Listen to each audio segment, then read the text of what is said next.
Essa questão, ela foi tirada do vestibular IB, do nível High Level, mas é uma questão que ela pode ser adaptada tranquilamente para um concurso aqui no Brasil ou então até para o Enem também. Basta fazer, como eu falei para vocês, as devidas adaptações. A questão diz o seguinte: diz que numa cidade o número de passageiros X que viajam de táxi tem a seguinte distribuição de probabilidade. Então, por exemplo, a probabilidade de um passageiro, só um passageiro pegar um táxi é 0,6 ou 60%. A probabilidade de 2 passageiros pegarem um táxi é 30%. 3 passageiros pegarem um táxi, 3%. 4 passageiros, 5%. E 5 passageiros, 2%. Tá bom? Esse tipo de variável que está aí, que é X, que refere-se ao número de passageiros, chamamos esse tipo de variável discreta. É porque ela é resultante de uma contagem.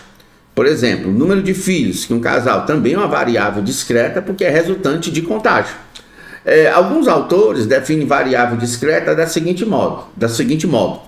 Ele diz o seguinte: se eu fornecer um intervalo compreendido entre duas variáveis discretas quaisquer, o número de variáveis discretas dentro desse intervalo é finito. Você diz, realmente, entre um passageiro pegar um táxi e 5 passageiros, quantas variáveis discretas temos aí? Temos o 2, o 3 e o 4. Numa variável contínua, isso não ocorre. Se eu fornecer um intervalo e perguntar quantas variáveis contínuas tem dentro desse intervalo, a resposta vai ser infinita. Vou dar um exemplo de uma variável contínua. A estatura de uma pessoa. Entre 1,60 m e 1,70 m temos quantas medidas possíveis? Infinitas. Você pode ter 1,61, mas você pode ter 1,6109, 1,61,123, existe uma infinidade de possibilidades. Então esse tipo de variável, que é resultante de uma medição, é chamada de contínua. Já as variáveis resultantes de contagem são chamadas variáveis descontínuas ou discretas. Essa tabela é interessante, ela associa cada variável discreta à probabilidade dela ocorrer. Esse tipo de tabela se chama distribuição de probabilidades discreta, tá bom? Então eu tenho uma tabela de distribuição de probabilidades discreta. Características de uma tabela é que a probabilidade de ocorrer qualquer variável tem que ser necessariamente, menor, igual a 1 e maior ou igual a 0, tudo bem? Outra característica de uma tabela de distribuição de probabilidades discreta. Uma outra característica é que se eu pegar a soma das probabilidades de todas as variáveis que compõem essa tabela é sempre 1. Professor, então se eu pegar 0,6 somar com 0,3, 0,03, 0,05, 0,02, vai ter que dar quanto? Tem que dar 1, tudo bem? E se não der, então não temos uma distribuição de probabilidade discreta. Para ter essa soma tem que ser 1. Voltando para o texto. Após a inauguração de uma nova rodovia que cobra pedágio, uma empresa de táxi institui uma cobrança para os passageiros que utilizam a rodovia. A tarifa é de $2,40 por táxi, mais $1,20 por passageiro. Seja ter o valor em dólares cobrado pela empresa de táxi por viagem. Então vamos lá. Se eu quero, por exemplo, achar esse valor T, que a empresa de táxi cobra por viagem, ela primeiro vai cobrar uma tarifa de $2,40 pelo táxi que a pessoa está pegando. Muito bem. Acrescido isso, vai ter uma taxa de $1,20 pela quantidade de pessoas que está usando aquele táxi. Então eu posso dizer que isso aqui ainda vou somar $1,20 vezes X, onde X é o número de passageiros naquela corrida, tudo bem? Então nessas circunstâncias a questão faz duas perguntas. A letra A eu vou responder nesse vídeo e a letra B eu vou responder no próximo vídeo, ok? A letra A ele está perguntando, encontre a esperança de T. O que é essa esperança? Essa esperança é como se eu pudesse substituir ela por valor médio. Então ele quer que a gente calcule simplesmente qual é a média dos valores cobrados por essa empresa de táxi. Só isso, só isso. O aluno pode pensar em resolver essa questão de duas maneiras, uma mais trabalhosa e uma outra bem menos trabalhosa. Qual seria a maneira mais trabalhosa? Que seria geralmente a maneira como a maioria dos alunos iam pensar. Eles iam pensar, olha, se eu quero calcular a média dos valores pagos, eu tenho que encontrar os valores pagos para cada quantidade de passageiro. Então, por exemplo, ele pensa, cara, se um passageiro entrar no táxi, qual é o valor pago ou cobrado por essa empresa de táxi? Vai ser R$ 2,40 mais R$ 1,20. Se 2 passageiros entrarem no táxi, vai ser R$ 2,40 mais R$ 1,20 duas vezes. 3 passageiros, vai ser R$ 2,40 mais R$ 1,20 três vezes. E assim sucessivamente. Aí, a partir do momento que você achou o valor pago para cada variável aleatória, ou seja, para um passageiro, 2 passageiros, 3 passageiros, 4 passageiros, 5 passageiros, você vai atrás da média. E como é que você faz para ir atrás da média? Se você diz, eu somo tudo e divido por 5, você errou.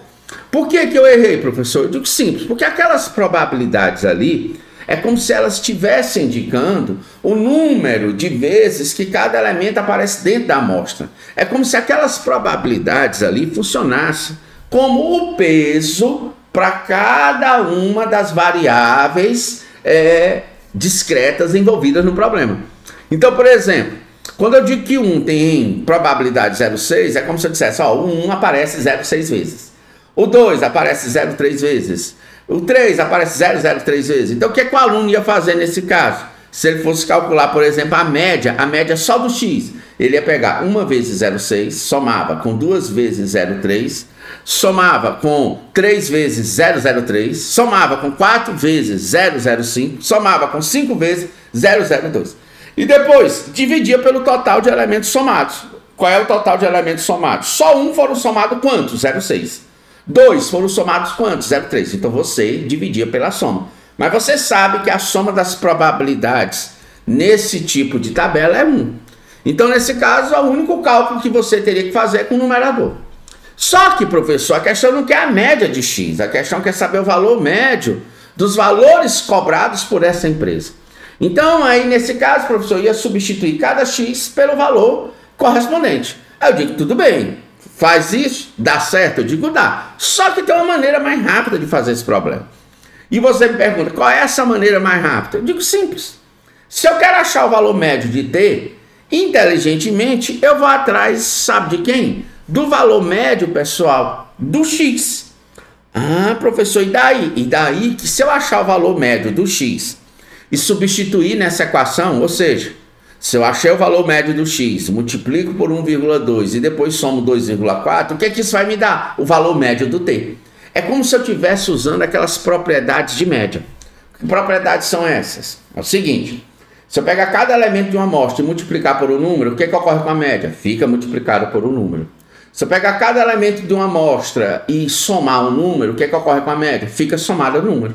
O que foi que ocorreu nesse problema quando eu substituí o x pela média? Eu digo simples. É como se cada elemento da amostra, ou seja, cada x, tu tivesse que fazer o que com ele? Multiplicar por 1,2 e somar quanto? 2,4. Então o que vai ocorrer com a média? Vai ficar multiplicada por 1,2 e somada a 2,4. Por isso que eu posso fazer isso de uma forma rápida e simples. Tudo bem? Então nesse caso, vamos resolver da maneira mais inteligente, a maneira mais rápida. A maneira mais rápida é eu achar o valor médio de x. Então vamos atrás do valor médio de x. Atrás de um valor médio de x. Vamos lá. Quando o x for 1, ele apareceu quantas vezes? 0,6. Então vai ficar 1 vezes 0,6. Mais, quando o x for 2, ele apareceu 0,3 vezes. Então vai ficar 2 vezes 0,3. Quando o x for 3, ele apareceu 0,03. Quando o x for 4, ele apareceu quantas vezes? 0,05. E quando o x for 5, ele apareceu quantas vezes? 0,02. E depois, professor, o que é que eu devo fazer? Você deve dividir pela soma do número de termos que você somou. Por exemplo, só o número 1, valor 1, você somou 0,6 vezes. O 2, você somou quantas vezes? 0,3 vezes. O 3, eu somei 0,03 vezes. O 4, eu somei 0,05 vezes. E o 5, eu somei 0,02 vezes. Lembrando que a soma dessas probabilidades, em se tratando desse tipo de distribuição de probabilidade discreta é sempre 1. Então essa soma aqui vai dar 1. Quer dizer que meu único cálculo mesmo vai ser com o numerador. Então eu vou calcular o numerador. Lembrando que nessa prova é permitido usar a calculadora.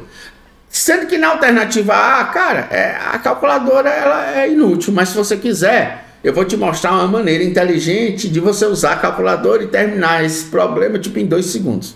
Vamos lá. 1 vezes 0,6, 0,6. 2 vezes 0,3, 0,6. 3 vezes 0,03, eu coloco aqui 0,09. 4 vezes 0,05, eu coloco aqui 0,2. E 5 vezes 0,02, eu coloco aqui 0,1. O que eu vou fazer com esses valores? Somar. Na hora que eu somo, vamos lá, somando aqui. 0,6 com 0,6 dá 1,2. 1,2 com 0,2 deu quanto? Dá 1,4. 1,4 com 0,1 deu 1,5. Eu vou pegar agora essa soma aí, que deu 1,5. Tá faltando eu somar com 0,09. Pronto. Se eu somar isso aí com 0,09, isso vai dar 1,59. Professor, isso é a resposta da letra A? Eu digo não, porque isso aqui é o valor médio de x, é o valor médio da variável discreta que apareceu na questão. E não foi essa a pergunta que a alternativa A fez. A alternativa A está te perguntando qual é a esperança de ter, qual é o valor médio dos valores cobrados por essa empresa de táxi. O que é que você vai fazer? Simples. Você vai substituir esse x aqui pela média que você acabou de encontrar. Ah, professor, quando eu faço isso, o que é que eu vou achar? É como se você estivesse encontrando o valor médio de t.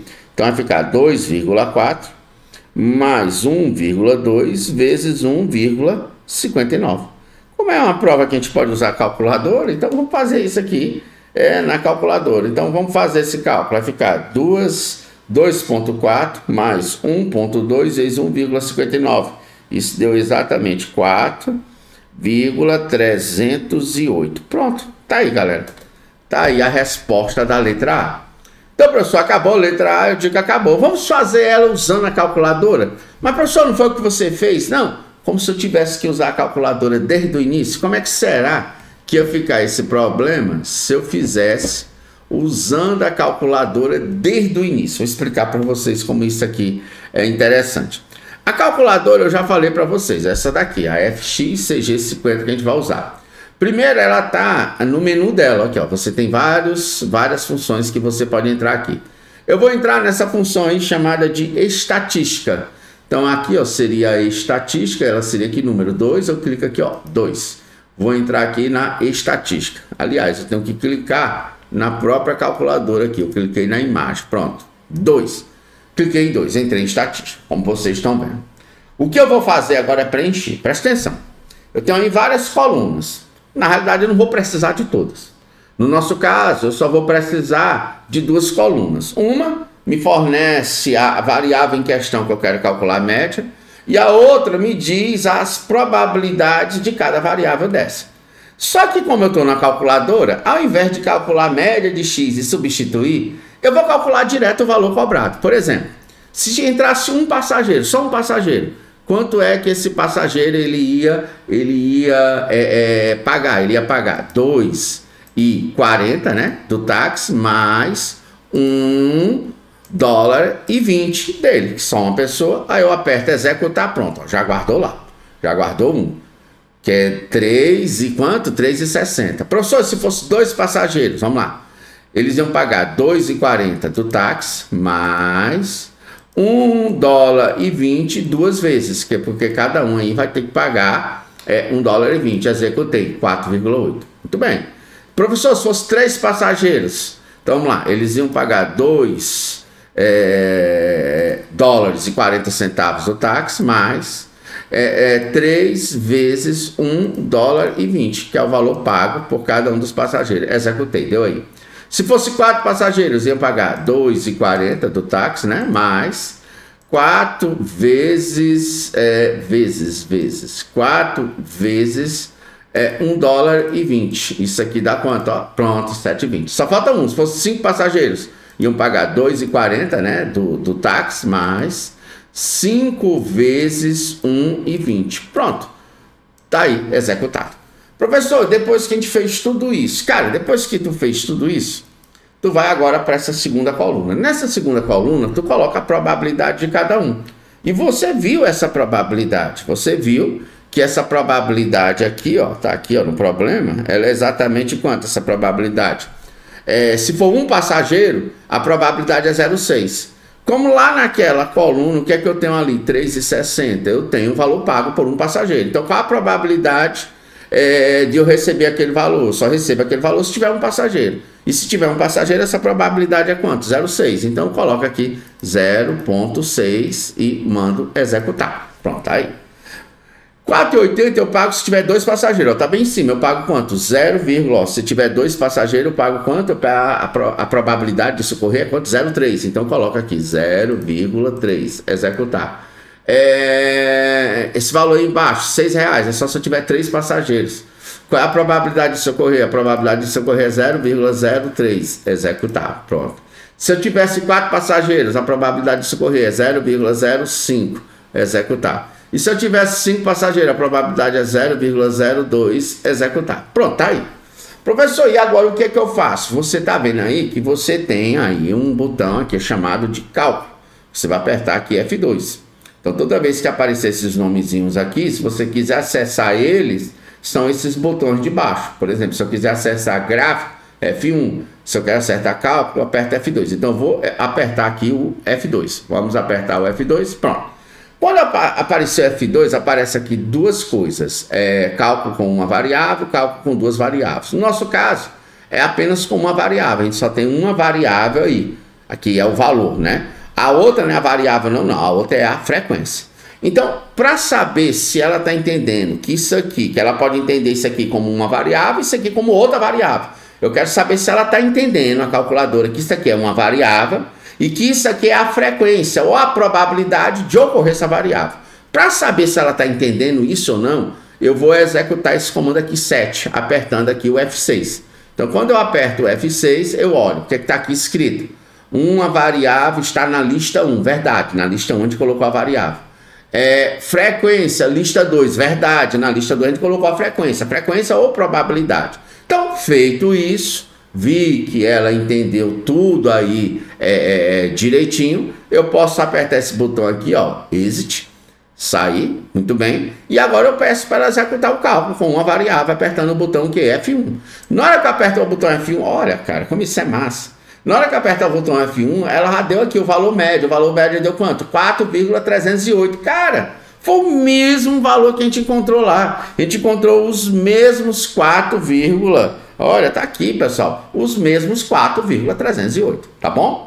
Então, na próxima aula, eu vou falar para vocês do cálculo da variância. Desde já eu adianto, a calculadora, ela já fez o cálculo, cara. Rapaz, ela já fez o cálculo da variância. Só que ali tá aparecendo, na realidade, não é a variância, tá aparecendo o desvio padrão.